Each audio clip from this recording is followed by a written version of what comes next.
Over the next few weeks, we're going to look at tips that really pertain to the function of the church pianist.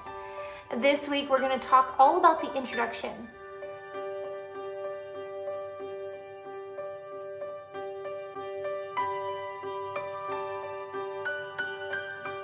How do you make an introduction that's clear, that is long enough that you will not finish before the song director is done speaking, and that's short enough to where you are not continuing to play while everyone is standing there waiting on you? Now, in order to do this, we do have to make a note that every song director is going to be different.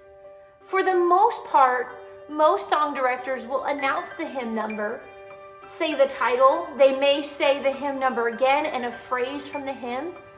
What I would recommend is getting with your song director and determining what do they usually say. Now, the tip I'm going to give you today will really help give you the flexibility for if your song director wants to speak longer or shorter before hymns, you have the flexibility to lengthen that introduction without feeling the pressure of not knowing what else to play. Most of the time, introductions are taught by finding the last phrase of the hymn and playing that. For instance, I'm on Grace Greater Than Our Sins, and the last phrase would be this.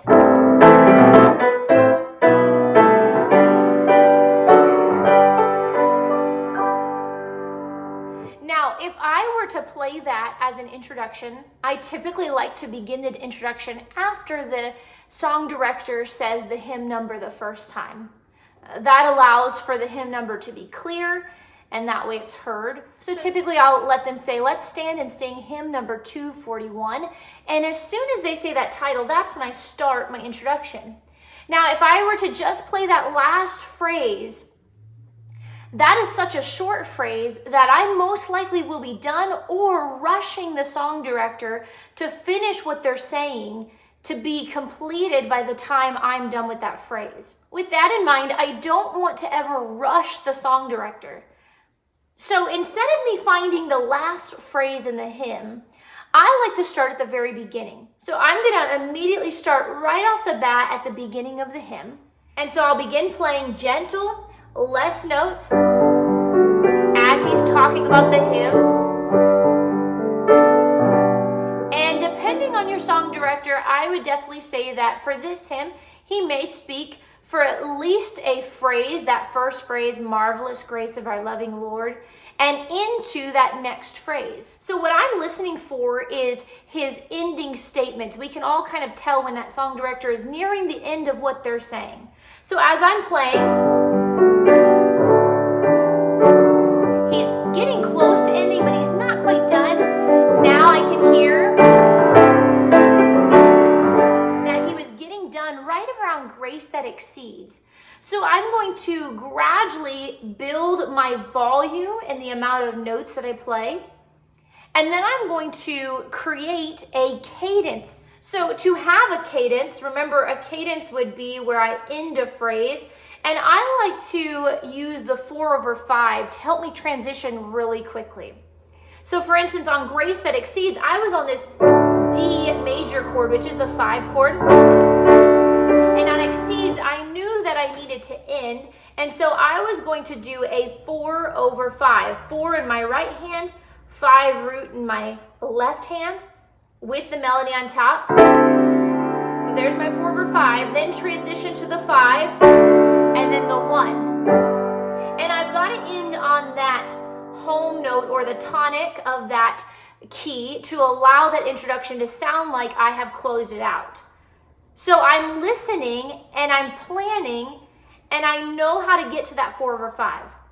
A great practice tip for you would be to begin playing from the intro and close off your intro at the end of the second measure, close it off at the end of the third measure, close it off at the end of the fifth measure and the sixth measure, and just practice finding places where you feel like you can practice closing off that measure. Let me demonstrate that for you. So let's say I'm playing and he ends here. So I realized he was ending quickly, and so now I have this, I was here, and I need to get to that 4/5. So I'm going to find the closest inversion to where I'm at. 5. 1. Let's make this introduction a little bit longer. Let's say that they want to talk through the hymn. So again, I'm going to be very gentle with it at the beginning.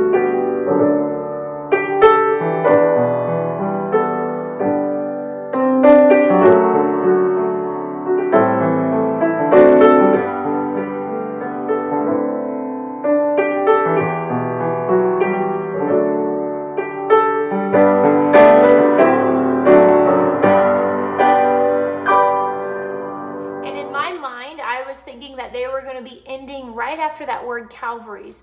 And so I'm just practicing to get to that 4/5, wherever I'm at in that hymn, get to that 4/5, then to the 5, and then to the 1. Now, at the end of that introduction, you can do a few things, and there's some advanced things you can do as you are more comfortable with your song director, and your song director is more comfortable with you. There are some advanced things that we can do, but let's do some basic endings to that introduction that are clear and concise. We want to make sure that we're very clear. We never want our introduction to be a guess of whether or not we're done. So as I end out to that 4/5, to the 5, we can go ahead and do echo chords. 1, 2, 3. And this song is in 3/4, so I'm going to do 1, 2, 3 to help that out. 1, 2, 3.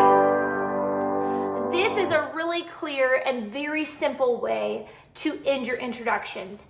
It is recognized by any song director of any level. And some song directors may not be as comfortable leading, so you'll want to give them something that they can hear clearly. Another option would be to take that idea and instead, let's go ahead and we'll play a pattern. So,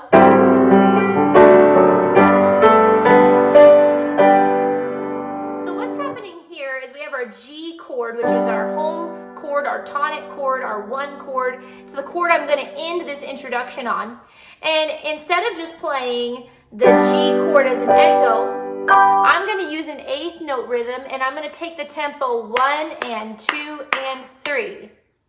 Now with that in mind, I'm going to play G, which is the 1 of that chord, the 2 of that chord, which is A, the 3 of the chord B, and the 5 of the chord D.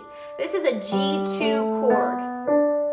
Now I'm going to play that as an octave in my right hand, filling the chord in,